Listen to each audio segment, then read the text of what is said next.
Hey there, welcome to the channel. Today, we're diving deep into the fascinating world of money, but not just in terms of dollars and cents or investment strategies. We're talking about something far more powerful, the psychology of money. Did you know that financial success is less about what you know and more about how you think? That's right.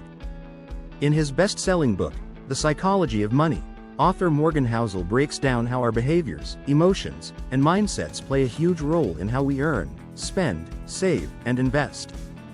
Today, we'll explore some key lessons from the book that can completely transform how you think about wealth. Let's jump right in.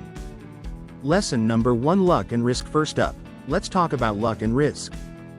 One of the most profound points Housel makes in The Psychology of Money is that luck and risk are two sides of the same coin. He says that both luck and risk shape the outcomes of our financial decisions in ways we can't always predict. Think about it this way.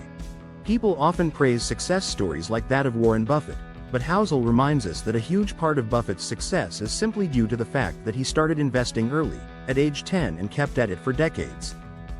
Yes, Buffett is incredibly skilled, but luck also played a role. On the flip side, Housel talks about risk using the example of Bill Gates' close friend, Kent Evans, who was equally brilliant but tragically died young in a mountaineering accident. Two talented people, two very different outcomes, shaped by luck and risk. So the lesson? Be humble about your successes and empathetic towards failures.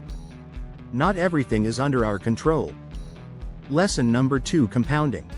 The eighth wonder of the world. Alright, lesson number 2: Compounding. You've probably heard this before, but trust me, it's worth repeating. Compounding is what Einstein reportedly called the eighth wonder of the world. In The Psychology of Money, Housel emphasizes that time is the most important factor in growing wealth, not necessarily how much money you start with. Take Warren Buffett again as an example. Did you know that nearly all of his net worth, about 99% of it, was accumulated after his 50th birthday? That's the magic of compounding. The longer you leave your investments to grow, the more they'll work for you, generating returns on top of returns. The key takeaway here is patience. You don't need to make huge, risky bets to get rich. Small, consistent actions over time lead to big results. Lesson number 3: Getting wealthy versus staying wealthy. Next up is a critical distinction that people often overlook: getting wealthy versus staying wealthy. It's one thing to make money, it's another to keep it. Getting wealthy requires taking risks, being optimistic, and seizing opportunities. But staying wealthy? That's all about survival. It means knowing when to be conservative, when to protect your assets, and when to not take unnecessary risks. Morgan Housel writes about this idea brilliantly, saying that financial success isn't just about being smart, it's about having enough room for error. Room for error allows you to survive tough times, like market downturns, without wiping out everything you've worked for. The lesson? Don't get overconfident. Success in money isn't about striking it rich once, it's about keeping what you've earned and letting it grow safely. Lesson number 4: Freedom. The ultimate goal. Here's one of my favorite lessons: freedom. What's the point of money if not to buy you freedom and control over your time? Housel argues that the ultimate goal of accumulating wealth shouldn't just be about having more zeros in your bank account. True wealth is about the freedom it provides.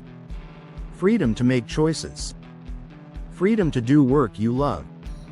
Freedom to spend time with loved ones, travel, or pursue hobbies.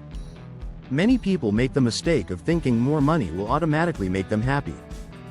But the truth is, if money is used to buy more time and autonomy, that's when it becomes truly valuable. Lesson number 5: Control your ego. Now, this next lesson is a big one: controlling your ego.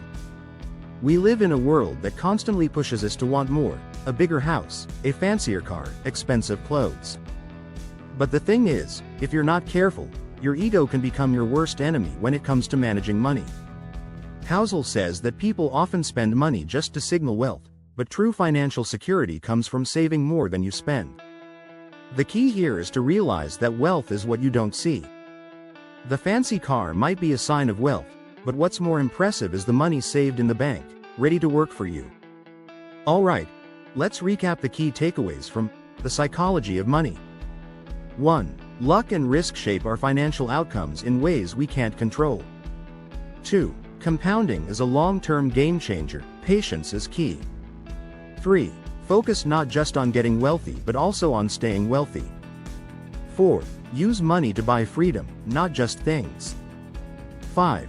Control your ego, true wealth is what you don't see. This book is a must-read for anyone who wants to develop a healthier, more balanced relationship with money. If you found these insights helpful, make sure to like, subscribe for more content, and let me know in the comments which lesson resonated with you the most. Thanks for watching, and until next time, keep learning, keep growing, and keep investing wisely.